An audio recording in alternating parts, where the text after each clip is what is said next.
I'm recording. Yep, that's working. Are you also recording? Is that what that meant? Yeah. Alright, I'll count us in. 1, 2, 3, 1, 2. Sick. Alright. Cool. I'm gonna have to go super quick. Alright. Hello everybody and welcome to Shouting Over the News, the weekly news show from the fine folks at Shouting Over Static, a video game show and tell project. I am your host, trying to do this as quickly and smoothly as possible because we are on a time limit, and my name is Mark. I am here with Kyaw. How you doing, Kyaw? I'm doing good, thanks. How are you? I'm doing well, actually. Yeah, I don't know. I'm getting there. I've getting the itch to play some video games. My life's been really busy, and I haven't been doing that very much. Yeah, so me too. I need to, man. That's also why I'm super behind on our game of the month. I say super behind. I guess I'm on the last level. I don't know. I've only cleared one area, so Okay, you're doing really you're good. definitely behind then. Yeah. Yes. Dylan's finished it twice, so fuck that dude. Oh my god. I believe he beat his New Game Plus. Oh my god. I think he has a lot to say then. Yeah, I don't know. I don't know what I have to say about that game. But I'm itching to play other video games. I've got so much shit that I want to play, man. Stuff's happening in the world. No Man's Sky, they had a new update, and I want to play that because I didn't play it the first time around. And I said when it came out, in a couple of years, man, this game's going to be sick. And I've heard it's a couple of years later. Apparently, it's pretty good. How many years now? 2. Is it almost 2? To the day? I think. Oh wow. Okay. I think it was July or August 2016. They did it. They finally made it good. So, I mean, we don't know if it's good yet, is it? Because it's not out yet. I believe it is out. No Man's Sky Next came out at the beginning of last week. Okay. Yeah, something like that. Yeah, I believe you can play No Man's Sky Next on your PC, PlayStation 4 and Xbox One right now. Ooh. With your friends as well. Don't know if there's any crossplay on it. Probably not. That'll probably take them another whole year. Yeah, I wonder. I don't know. I'd like to play that. As I said, not been playing much. You been playing much, sure? No, I've been really, really busy. Now we're adults, and for some reason... Yeah, dude. I'm starting to lose the calluses on my hands. Wait, what? So do you think now we're adults and we have jobs, it's like the summer is actually where we have the least time? Because when I wasn't an adult and I didn't have a job, last year, I had loads of time in the summer and loads of shit to do not during the summer. And now it's like I've got the exact same amount to do all the time. But in the summer, people want to do loads of stuff that isn't sit inside and play video games. Yeah, like what's up with that? It's just it's a nightmare trying to organize some playtime, Maybe I should just I've heard that sleep is really just an issue of mind over matter, and that I could actually just sleep 4 hours a night and be fine. So maybe I should just start doing that. I'm making do at 6 to 7. Mate, and I get about 7, and I'm a bit sleepy in the mornings, if I'm honest. Yeah, same. I mean, I sleep on the bus, so that adds up. That's heroic. But even then... It's not 6 including bus sleep, is it? No. That's on top of 6. Fuck. Can you imagine? You must have so much time if you're sleeping on your commute. No, just 30 minutes-ish. Oh, mate. Yeah, I don't know. We should probably, we'll get into it now. Yeah. This would usually be our Hyper Light Drifter episode, our Game of the Month episode, to come out at the beginning of the month and we'd announce the next month's game. But we've got, as you've heard, July's just been an absolute fucker. Everyone's really behind, apart from Dylan, because I think Dylan was literally playing it at work. Jack's going on a holiday. Jack's going to write in some notes for us. We're probably going to take August off. He's not going to be here, is he? The fucker. Yeah, Jack's just going to disappear for all of August, and it's like, well, yeah, I'm doing the same, so more or less. There's actually a really good chance that nobody will get it finished in time for us to do a write-in for Jack, and we'll actually record Hyperlight Drifter at the end of August, and everyone will be here. Yeah, okay. But yeah, that's why this is a month after our To the Moon episode, and you're not hearing Hyperlight Drifter. But what you are going to hear is some news. I pulled up like two news stories really. I don't know. We haven't got much time today, so I didn't get much going. You got anything? I can talk about two, sure. You can talk about two things very quickly. Yeah. All right. Do you want to start off? Yeah. I mean, I was waiting for you to go, mate. I said you can talk about two things. Fuck. I'm going to edit that so it flows a lot nicer. I'm not going to do that.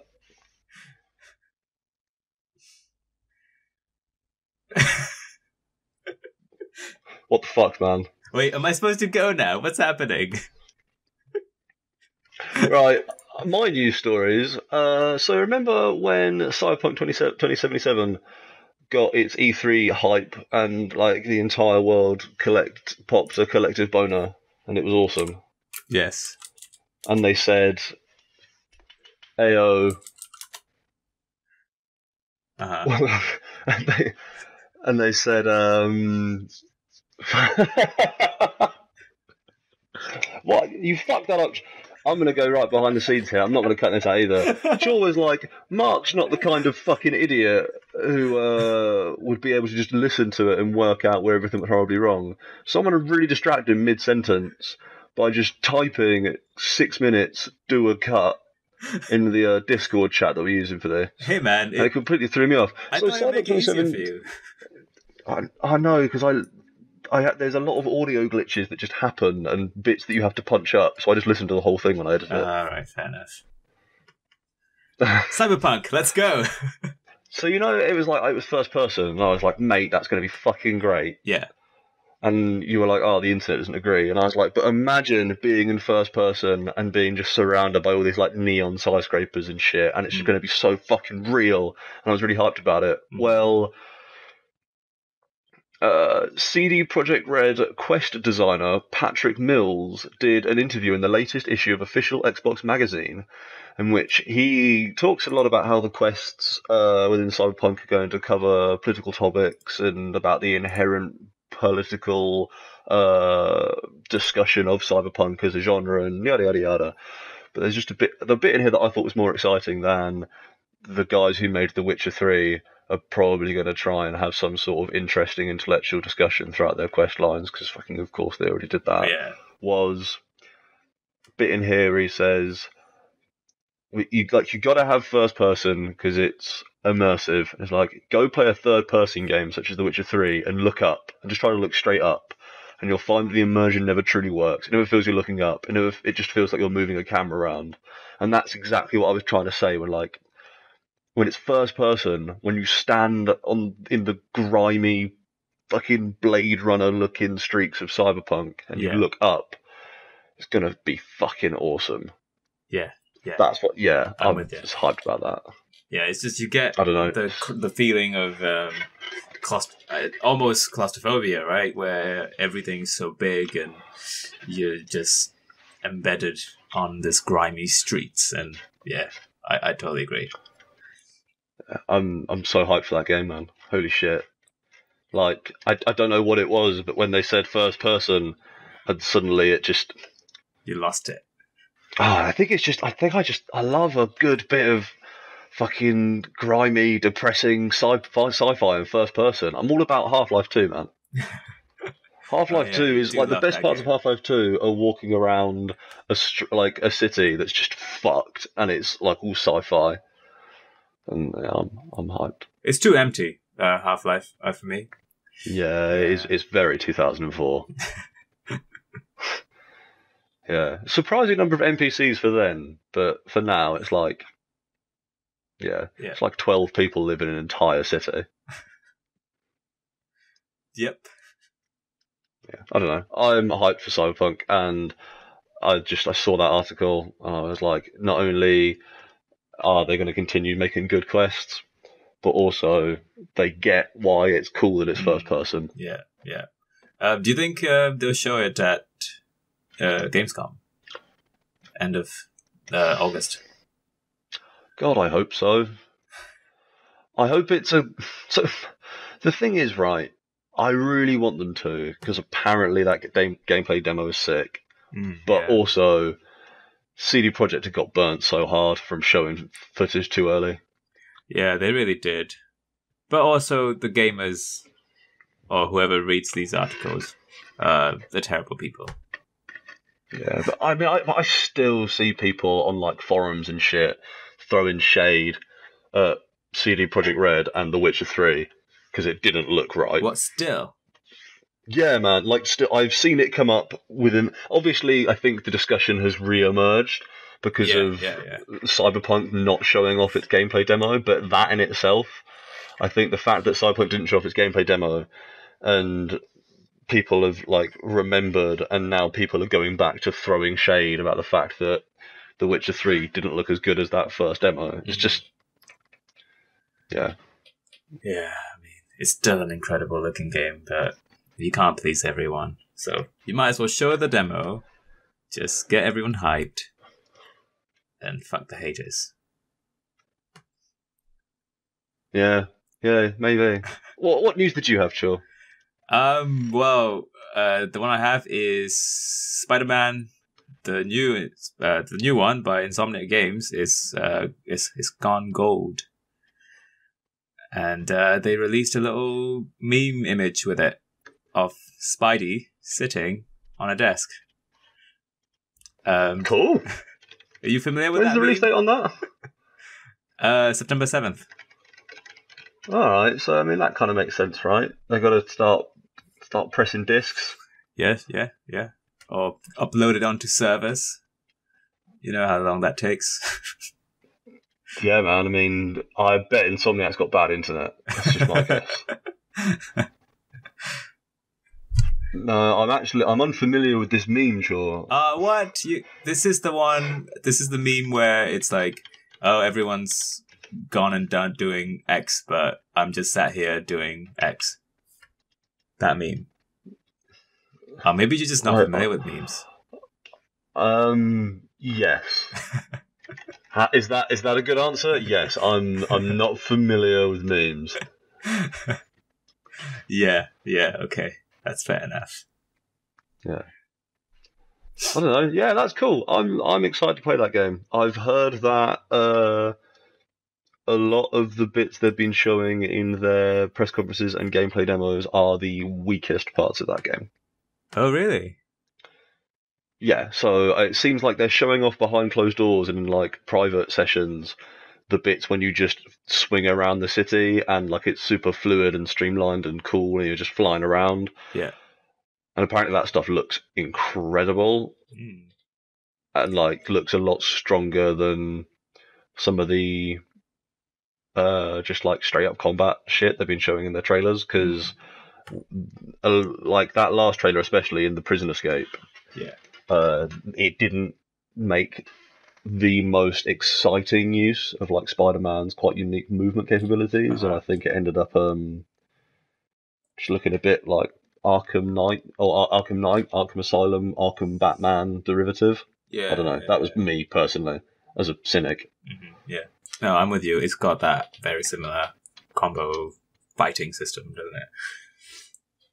Yeah, but what Batman couldn't do was web swing around the city, so, you know. This is true. He did have a grappling hook, but not web swing around the whole city. You know who's going to love this game, though? Dylan. Oh, yes, he will. Well, no, he won't, because he's not going to be able to play it, ever. But why not? Conceptually, yes, he'll enjoy it, because that is the most PS4 exclusive possible. That is more of a PS4 exclusive than fucking. I'm just only thinking of studios that Sony owns that doesn't work. Shit. All right. I, for some reason, thought this was cross-platform, but it's not. It's just not. No. Yep. No. Well, like, it's fucking weird. Because the Sony Spider-Man relationship is really weird already, isn't it? Because like they obviously own the motion picture rights to Spider-Man. Yes. And like there was that whole thing with the original PS3, it's just straight up having the Spider-Man font on it. Yeah, that was so weird. Yeah, like Spider-Man feels, even though obviously Spider-Man games have come to a multitude of platforms, it feels like a very Sony franchise, like video game franchise to me. Mm-hmm. It started with PS1 games, right? What were they? Yeah, those PS1 games are beloved. They've even been on this very show. Yeah, it has. The PS1 Neversoft games that Activision made. Did they come out? Did they come to any other platforms? I feel like they must have. Yeah, that's what I was wondering. I don't know. I don't know. I feel like they came to the 64 as well. Those games. Those were beyond my time. Yeah, I remember them having some really tough draw distance in them. Yeah, that's solved by the cloudy streets, right? Poisonous streets. Yeah, that was it, wasn't it? It was like everything's been poison gassed, so that you can then not have to go into the streets, but also just the draw distance was so rough. Yeah. So rough. Yeah, they came to they were Neversoft, and they came to PlayStation, N64, Dreamcast, Windows, Game Boy Color, which can't have been the same game. No, definitely not. I don't know. Yeah, it's cool. Did you have some more news for me? Sure. Yeah, something to do with No Man's Sky, actually. That should lead you to your bit, maybe. It's the game. Good Old Games is not offering multiplayer for No Man's Sky, so it's not really offering the next update for it. And yeah, it's really weird. Are they offering all the other stuff in next, like all the visual upgrades and like some of the extra base building stuff and the freighters and that kind of thing? Yeah, or is it literally... it's just not getting the multiplayer feature until later in the year. And yeah, they're offering refunds to people who want them. So yeah. Oh, so like it's not...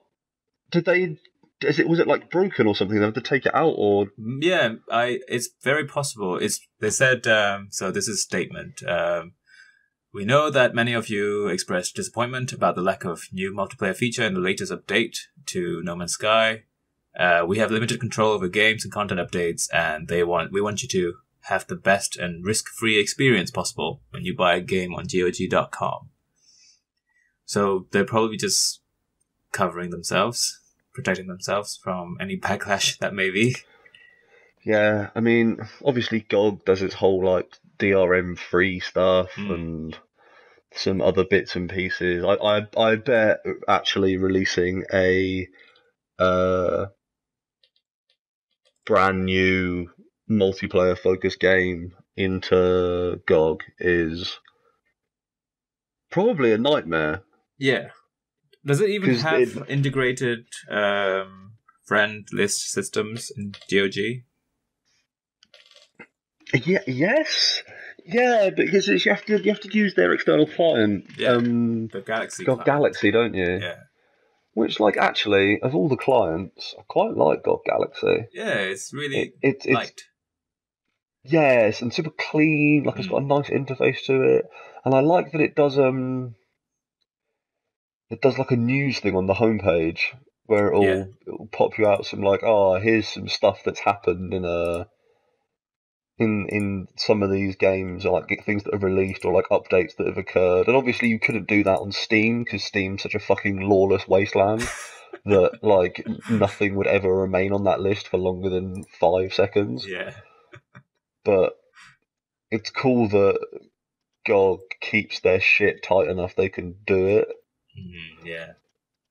That it's just delightful to use. Yeah, it's got a friends list thing. I wonder if that's even for multiplayer, or if actually they would want my guess actually would be that multiplayer in GOG games does matchmaking through the game. Yeah, because a lot of the games they used to put out were old enough that those games would have to have their own server browsers and stuff. Yeah, and of course they have the Gwent card game, and that's through the GOG client as well. Is that actually through GOG? Okay, yeah, I'm pretty sure. So I think that has just an in-game playlist, in-game friend list. Oh, okay, right. Yeah, I don't know. I don't necessarily know if GOG does that kind of invite to game, like partying up, matchmaking kind of stuff. Jack would know. Damn, we're really lacking roster. Actually, I had 2 news stories. Do you want one that's a positive, fun game, or one that's really miserable? Let's go with miserable first. Okay, the miserable one is, what do you think of that new Steam update? Okay. So I hear about you. I heard about you guys talking about it, and I think I've had it for a while because it was a beta feature. Yeah, it was in beta for a while. Okay, cool. So you've been rocking the very slightly more blue Steam, have you? Yeah, it's got that blue gradient at the top and bigger text for some reason. Yes, it does have bigger text. Yeah, it's like I'm So blind. what do you think of their like totally fucking bootsy ass knockoff Discord thing they're trying to do? So what do you mean by that? I don't understand. I don't understand. So for me at least, it's now when it loaded up and gave me the thing, it booted up their thing. It always now, just like Discord, when you turn on your computer, even if Steam doesn't open, it always opens up the Steam chat window log thing. Okay. And also now, like, it pushes group chats to the front of that, and like their main selling point for when they put out the update and were like, here's the introduction for the new update, was now we've got like well overhauled party voice chat and this and that and the other. So like they've super aimed it to be, well, we've made you Discord, that because obviously Discord's big thing for the last however many updates has been, look, we've linked into your Steam account, so you can now like launch games from your Steam account and see who's playing on your Steam account and stuff. Yeah. So now Steam just seems to be like, well, what if we just steal everything that? Yeah, we just regain market control. Yeah. I don't have. I don't know. Yeah, I don't have much feeling about it because I don't use Steam to chat anymore. I just use Discord. Yeah, I don't see myself switching back either. Yeah, I like Discord, and I don't know, I still think Discord is slightly cleaner than Steam chat. It has its own little charm about it. Steam is just too clinical, I feel. Yeah. I don't know. It was miserable in so much as I was going to complain because I didn't like it. Yeah. Yeah, that's fair enough. Do you want to know what the happy thing is? Yeah, let's go. Make me happy. Nintendo have put out lifetime sales units for every single piece of hardware. Well, not every single, for a vast number of different bits of hardware they've produced. Oh, okay. And some of these numbers are pretty fucking wild. They've also put out sales figures for Switch games. They've put out the top like 10 or so Switch and 3DS games, which is quite an interesting list to look at as well. Okay. But I thought the sales figures for Nintendo hardware is fascinating. Hit me up. What's the most interesting thing? Well, so there's the NES and the SNES, both like huge selling, both sold I think it's 60 million and 50 million units apiece. Wow. Okay. But then it's as it then tails off for a bit there, and you have the N64, which was like 30 million, and the GameCube that was like 20 million. Okay. But then it jumps all the way back up to like 100 million for the Wii. Yeah, okay. And then down to 13 million for the Wii U. Ooh. And then 20 million for the Switch. But it's big swings, man. It's big fucking swings. That drop from the Wii to the Wii U, though, really savage. Really, really savage. It's interesting. They've also put out software units with these as well. All right.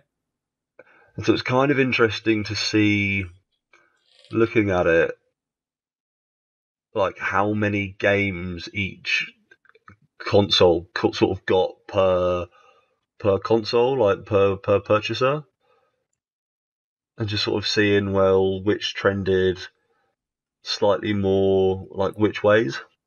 Okay. And obviously, like there are some you can't, like the Switch. There's not that many games for, so it's kind of hard to tell. Yeah. But yeah, like some things people bought like a lot more SNES games for their SNES because they were bare SNES games though. So is this all games ever sold on the specific console? I believe so. Right. Yeah. So it's hard. So it says like Game Boy hardware, software, or whatever. All right. Okay. Game Boy is 120 million units. The console. Yeah. It seems to be the Game Boy and the Game Boy Color.